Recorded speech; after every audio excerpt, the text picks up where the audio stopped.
Hello and welcome to the instructional video on sections 19.6 and 19.7.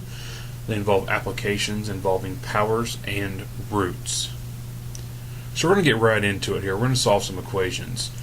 We've got 6 examples on this first page. The first example is the square root of 2x minus 3 equals 1. To solve this problem, we first need to get rid of the square root.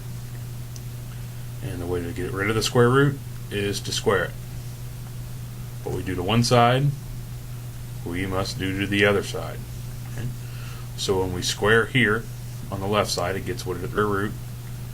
We're left with 2x minus 3 equals, on the right side, 1 squared is 1.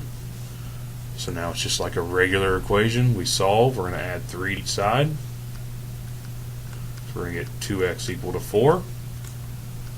And then we're going to divide by 2, and 4 divided by 2 is 2. Always want to go plug it back in just to make sure. So if we would plug this one back in, be the square root of 2 times 2 minus 3 equals 1. Well, 2 times 2 is 4. Okay, still have that minus 3. Equal to 1. 4 minus 3 is 1. Does the square root of 1 equal 1? It sure does, so we know we got the right answer. Okay, move on. Problem number 2 is square root of 9x minus 5 equals 2. We're going to do the same thing. We're going to square both sides. And when we square the left side, it gets rid of the root. So we are left with 9x minus 5. And then on the right side, 2 squared is 4. So basically what we're doing here is we're deciding, anytime you take the square root, like here on this left side, we want whatever's inside to be whatever's on the right side squared. Okay? So for this square root, this 9x minus 5, the square root of that to be 2, what inside there has to be 4. So that's the rationale behind that. So we'll go ahead and we will continue. We're going to add 5 to both sides. So 9x equals 9, so then x will equal 1.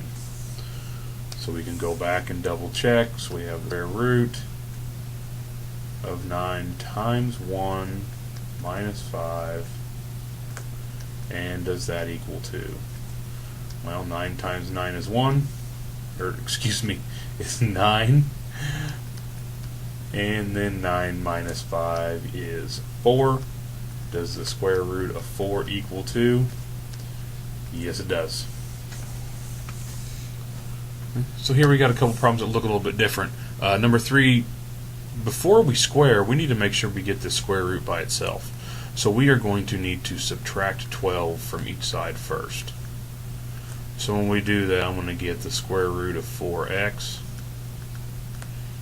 equal to 40 minus 12, which is 28. Okay. So then we square each side.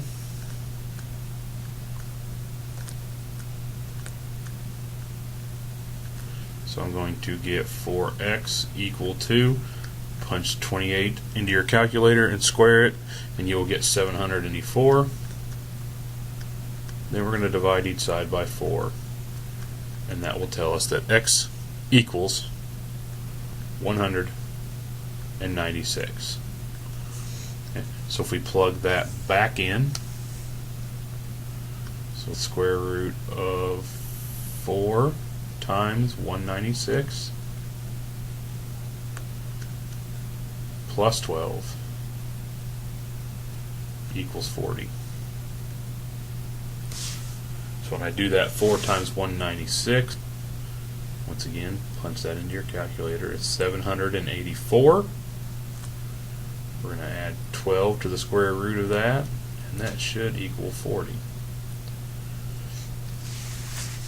Well, the square root of 784, plug it into your calculator, will give you 28. Is 28 plus 12 40? You bet it is. So we are good. So look at problem number 4. Once again, we are going to need to get the root by itself first. So we're going to start out by subtracting by 5. So when we do that, we'll be left with the root of 3x minus 2 equal to 8.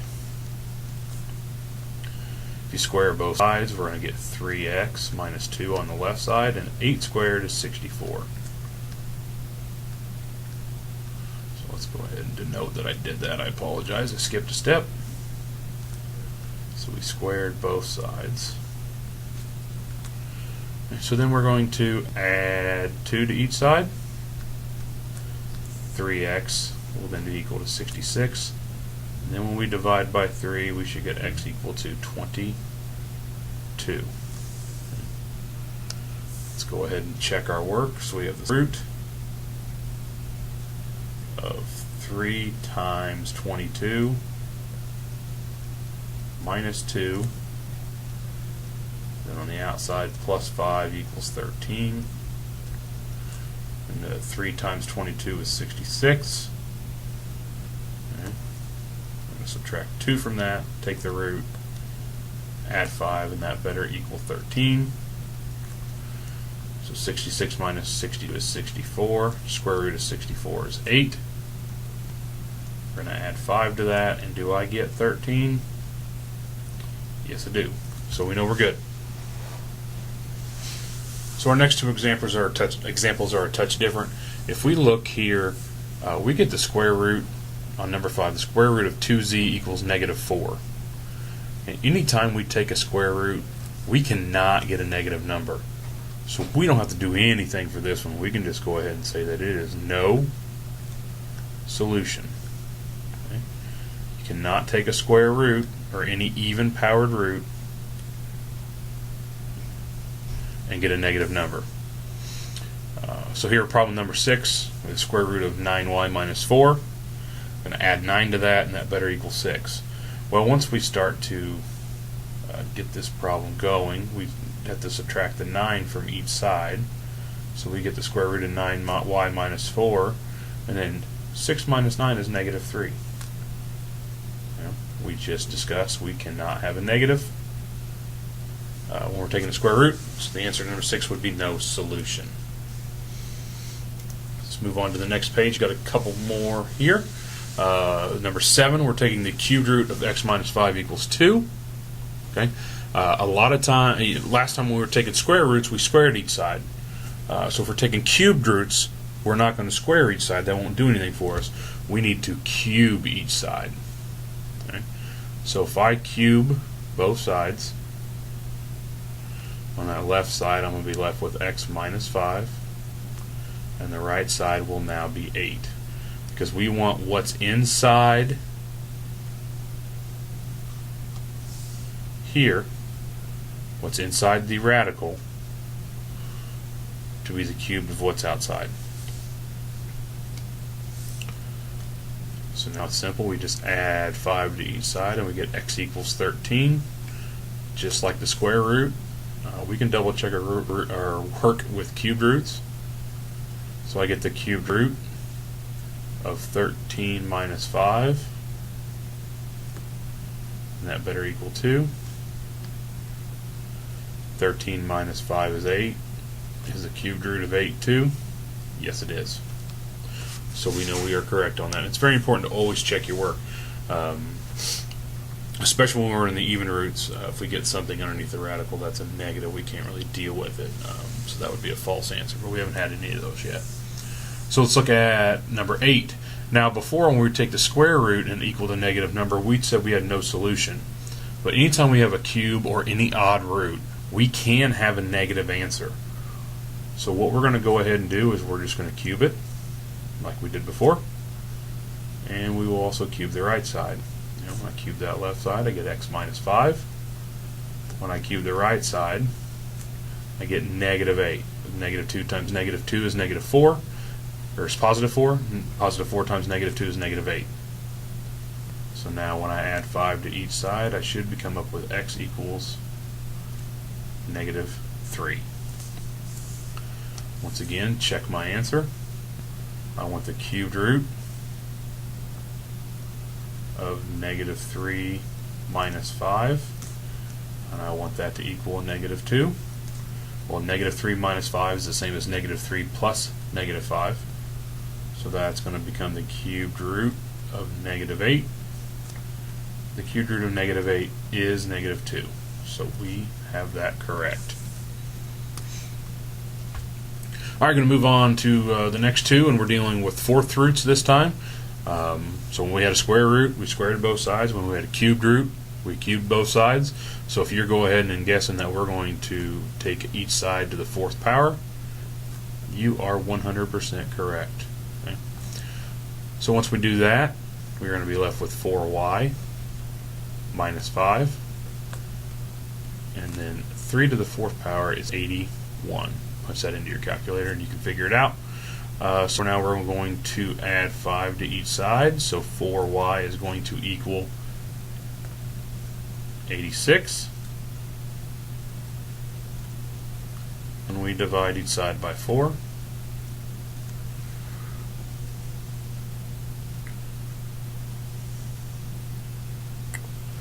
We are going to get, oh, my 8 didn't work real well. Let's erase that and rewrite my 8.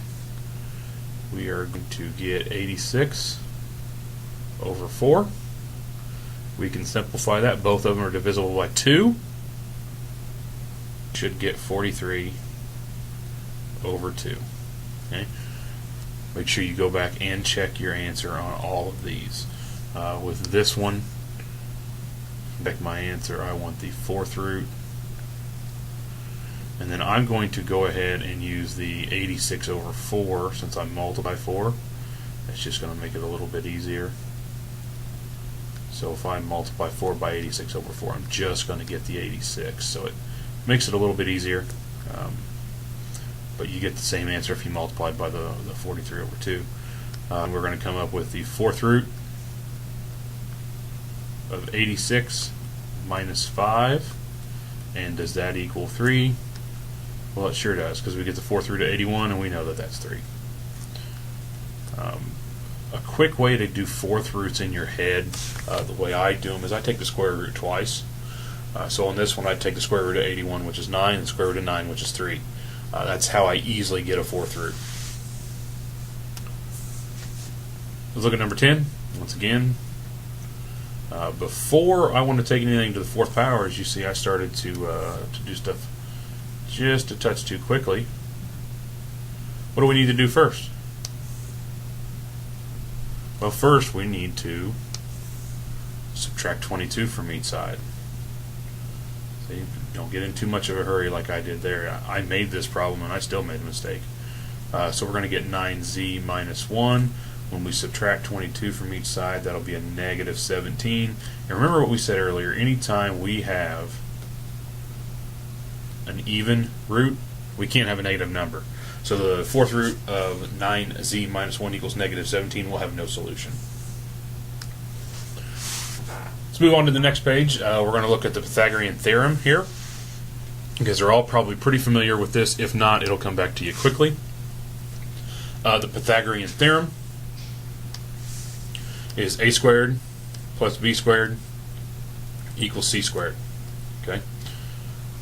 Where a and b are legs and c is the hypotenuse. The hypotenuse is always going to be the one directly across from the right angle.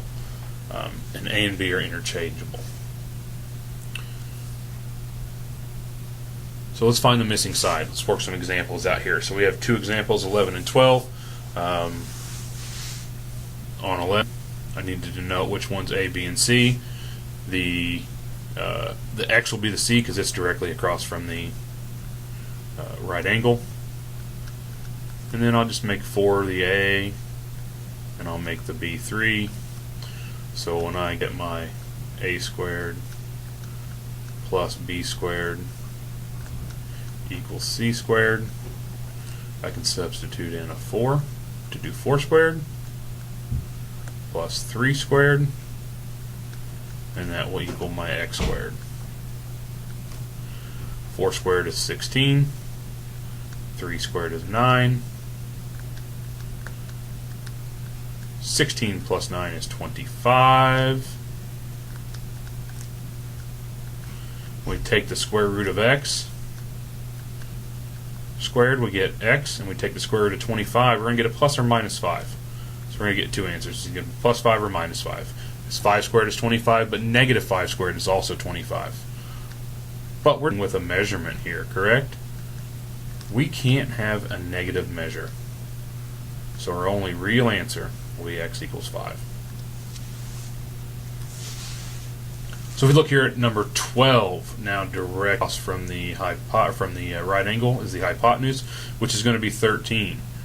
So I'm going to make my x my a, my b will be my 12, and my 13 has to be my c. So I'm going to have x squared plus 12 squared equals 13 squared. I simplify all that, I'm left with x squared, 12 squared. You can plug it into a calculator if you want, or if you have that memorized, you'll know it's 144. 13 squared is going to be 169. So now we need to subtract by 144 so we can get the x squared by itself. When we do that, we get x squared equals 169 minus 144 is 25. Okay. We're taking the square root of each side. We know we're going to get plus or minus 5, but we can't have a negative length, so we know our only real answer is x equals 5. Let's move on to our last page. We've got a couple more problems here to look at. Problem number 13, still dealing with the Pythagorean theorem. I'm going to let my a be my square root of y, my c is my c, and that 2 is my b. So when I plug these in, I'm going to get the square root of y squared plus b squared, which is 2 squared, equals my c squared. Now I have two variables in this. Don't let that freak you out. Okay, let's just go ahead and simplify. Anytime I have a square root and I square it, I'm left with just what's inside. So it's going to be y. 2 squared is 4. And that equals c squared. And now I need to take the square root of each side to simplify the c squared to c. So once I take the square root of c squared, I get c. And then I'll have the square root of y plus 4. And you cannot do anything with that. Do not try to take the square root of 4. It's combined with the y with addition, so we cannot do that. So we don't have an exact numerical answer for c, but we do know that c is going to be y plus the square root of y plus 4. Alright, let's look here at problem number 14. It says find all points on the x-axis of a Cartesian coordinate system that are exactly 15 units away from the point 0, 9. Okay, Cartesian coordinate system, don't get confused, it just means your regular xy coordinate system. And as you can see here in the diagram that I've drawn for you, we have our x-axis and our y-axis. We have our point in red here, the point 0, 9 that we are given. And we want to know all points on the x-axis, which I denoted those points in green, that are 15 units away from the point 0, 9. So basically the way we're going to do this, when this is a great problem, we are going to make two right triangles. So we have on the negative side, on the left side, we have the right triangle that is defined over here, with 15 as our hypotenuse. You see right here, 15 is our hypotenuse, and then our A is going to be our S. Make that really clear. Our A is going to be our X, and we know that the point there is going to be on the x-axis. So it's just going to be the positive distance from the point 0, 0 to the point x0 that's out here. Same thing on the other side. We'll have the B value, we can know that it's going to be 9 because our point is 0, 9. So let's go ahead and work this problem out. So I have my a squared plus my b squared, and that will equal my c squared. So I said my a will be my x, so I'm going to have x squared plus my b, which is going to be my 9 squared, and my c, my hypotenuse, is 15, so that will be 15 squared. So to solve this problem, I'm just going to solve this equation. So I know we're going to square. We know that 9 squared is 81. And 15 squared is 225. If you didn't know that one off the top of your head, use that fancy calculator that you have with you. So we're going to subtract 81 from each side, and that is going to give you that x squared equals 144. So take the square root of x. We are going to get the square root of x squared, we're going to get x, and the square root of 144, remember we take the square root, we get a plus or minus, and it's a 12. Typically we are dealing with measurements, so we're only going to use the positive. But this problem wants what points on the x-axis. So we know that now this point is going to be on the right side here, the positive side. That point is going to 12, 0, and the point on the left side, negative side, that's where we'll use that negative. So this will be the point negative 12, 0. So that is our answer. The 2 points are 12, 0 and negative 12, 0.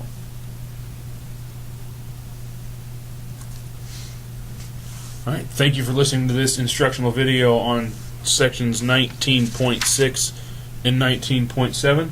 Hope you learned something, and good luck on all your homework. Once again, as always, if you're having any kind of issues understanding any of this video or any of your homework problems, please get the attention of the math coach in the room, in your classroom, or your instructor. Thanks again. Have a good day.